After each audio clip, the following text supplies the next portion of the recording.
কেমন আছো বন্ধুরা? আশা করি সবাই খুব খুব ভালো আছে। আজকে অনেকদিন পর একটা বড় ব্লগ নিয়ে চলে এসেছি। আমি সকাল থেকে বিকাল পর্যন্ত কী কী করি সেটা তোমাদের সাথে শেয়ার করলাম।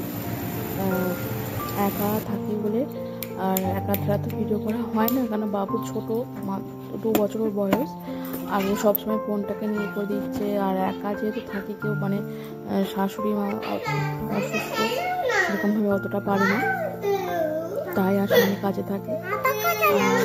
বাবুকে পিছনে সবসময় করতে হয়, তাই আজকে একটু সময় হয়েছে বলে আমি আজকে একটু ব্লগটা শেয়ার করি। কী করি আজকে দেখাই। প্রথমে তো রান্না করে ফেলেছি। আগে তোমার টমেটো আলু ঝাল করেছি, হালকা ঝোল করেছি, সমস্ত সবজি দিয়ে ঝোল করেছি আর ভাত। আর এদিকে আজ বুধবার যেহেতু ঝোলগুলো আছে, ঝোলগুলোকে আগে পরিষ্কার করে নিই, তারপরে ঘর তো ঝাড় দিয়ে মুছে ভালো করে পরিষ্কার করে নিই। চলো দেখো, এগুলো ঝোলগুলো ঝেড়ে নিচ্ছি।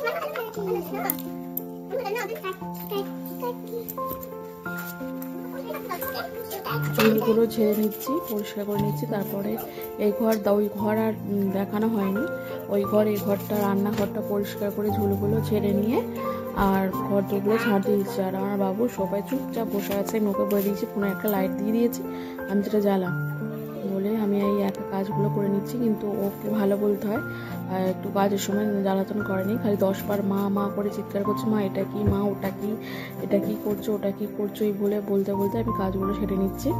আর এদিকে দেখো, এই ঘর তো ঝাড় দিয়ে নিচ্ছি, পরিষ্কার করে নিচ্ছি, দালানটা দেবো।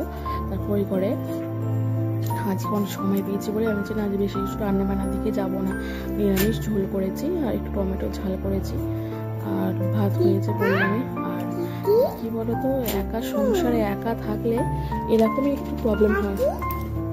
প্রবলেমটা একটু হাঁপিয়ে গেলে বা একটু জল দেওয়ার মতো কেউ নেই, এমন অবস্থা।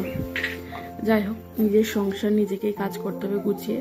আমি যতটুকু পারি ততটুকু কাজ করি, কেন আমি ছেলেটার দিকে বেশি নজর দিই, আর তারপরে সংসারের কাজ পরে করব, এটা আমি ভাবি। যাকে ওকে নজর দিই, ওকে খাওয়াই, ওকে ঠিকঠাকভাবে যত্ন নিই, তারপরে যে কাজ পরে হবে বলে ওকে আমি, তুমি চুপচাপ বসো সোফায়, আমি কাজগুলো সেরে নিয়ে এখানে ধুলো আসছে, তুমি আসবে না। ও ঠিক চুপচাপ বসেই ছিল, আসেনি। আর এদিকে আমি পরিষ্কার করে নিচ্ছি। আর এদিকে আমার একটু হালকা সর্দির মতো আছে বলে ধুলোগুলো উঠছে। এত পরিমাণে ধুলো দোতলায়, প্রচুর পরিমাণে ধুলো, একদিন না ঝাঁট দিলে যেন মনে হচ্ছে আমি 1 সপ্তাহ বা 1 মাস ঝাঁট দেবো না, এরকম এত ধুলো হয়ে যায়। ওইদিকে ঝাঁট দেওয়া হয়ে গেছে, এবার ঘরে চলে এসেছি। এদিকে ঘরে ঝাঁট দিয়ে নিচ্ছি। বাবু আসছিল, আমি না বাবু ওখানে এসো না, এখানে নোংরা উঠছে, তুমি দালানেই বসো, আমি যাচ্ছি ঝাড়তে। ও আমাকে বলছে, মা এটা দিয়ে এটা কি দিয়ে ঝাড় দিচ্ছ?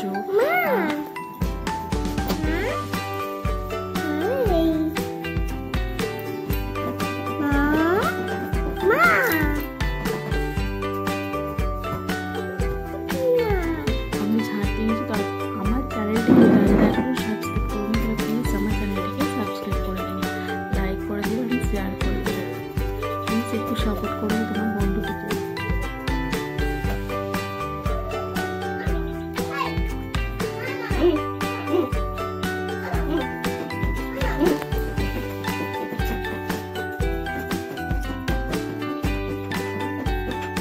সর্দি করেছি, কোনোদিন আগে শ্যাম্পু করেছি, ওই শ্যাম্পু করবো না বলেই তোমার গামছাটা মাথায় দিয়ে নিয়েছিলাম, কিন্তু না, একটু শ্যাম্পু হালকা করে করলাম।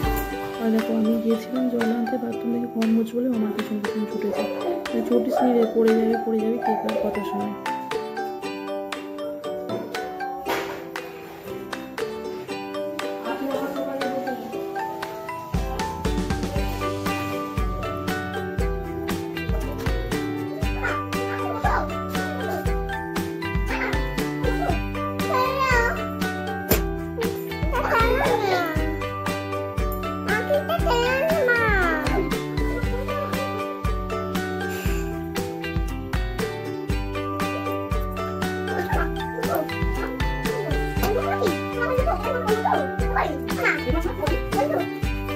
জানো তো, কাজ ছাড়া হয়তো বোঝে মায়ের কষ্টটা, তাই যখন আমি দেখেছি কোনো কাজ করে আমি বলি যে তুই চুপচাপ বাবা, সবাই করতে তুমি বসে থাকতে বলি মেয়েটা, আমি সময় কাজগুলো করে নিচ্ছে, চুপচাপ বসে থাকে। আর যখন ফ্রি থাকে, যখন একটু ফোন দেখলাম বা একটু বাইরে বসে গেলাম, তখন কিন্তু প্রচুর দুষ্টুমি করে। ও জানে বসে আছে, একটু দুষ্টুমি করে, কিন্তু যখন কাজ করি দেখেছি লক্ষ্য করে, ওকে বসে থাকতে বলে চুপচাপ বসে থাকে। আমার যেটা বলে গেলে সেটা ও শোনে।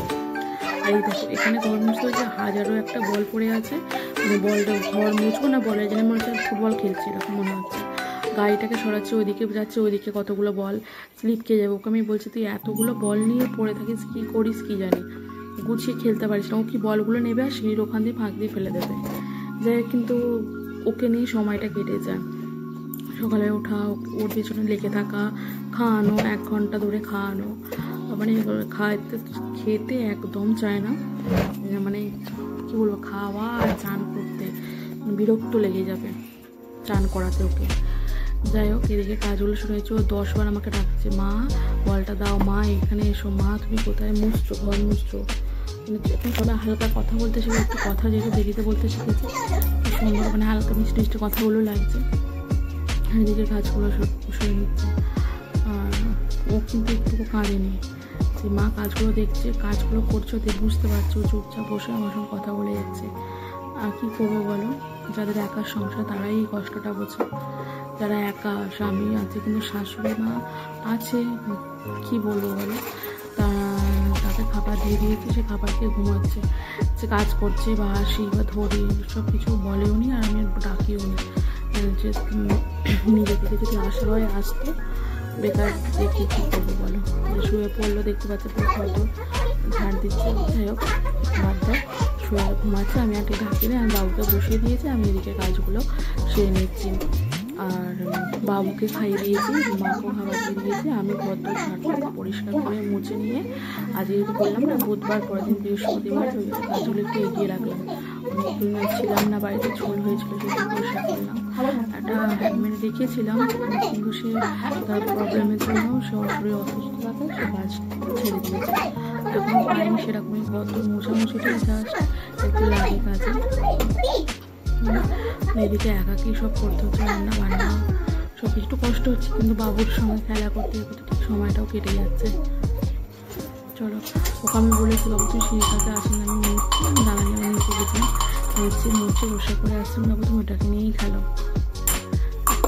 খুব কষ্ট হচ্ছিল একটু, একসঙ্গে অনেকটা কাজ করছি তো, আর যেহেতু আমার থাইরয়েড আছে তাই একটু প্রবলেম হয়। যারা যারা আমাকে চ্যানেলটিকে এখনো সাবস্ক্রাইব করে, একটু সাবস্ক্রাইব করে। আমি কিছু বলছিলাম, হচ্ছে কি ভালোভাবে কাজ বুঝে হাঁপিয়ে খেলছে, আমি ছেলেটার বিষয়ে বলছিলাম, দেখো চুপচাপ নিয়ে ওখানে খেলছে। তোকে ফ্রেশ হয়ে আসে, ফ্রেশ হয়ে চলে এসেছি, কাজ কমপ্লিট করে বসে দই খেলাম, গালে ব্যথা, তবুও দই খেতে ভালোবাসে, অনেক খাই। ও তাকে বিছানা বলছে মা আইসক্রিম খাচ্ছে, হচ্ছে না বাবা এটা আইসক্রিম নয়, এটা টক দই। প্লিজ আমার চ্যানেলটিকে যারা ভালোবাসে লাইক করো, শেয়ার করো, সাবস্ক্রাইব করো।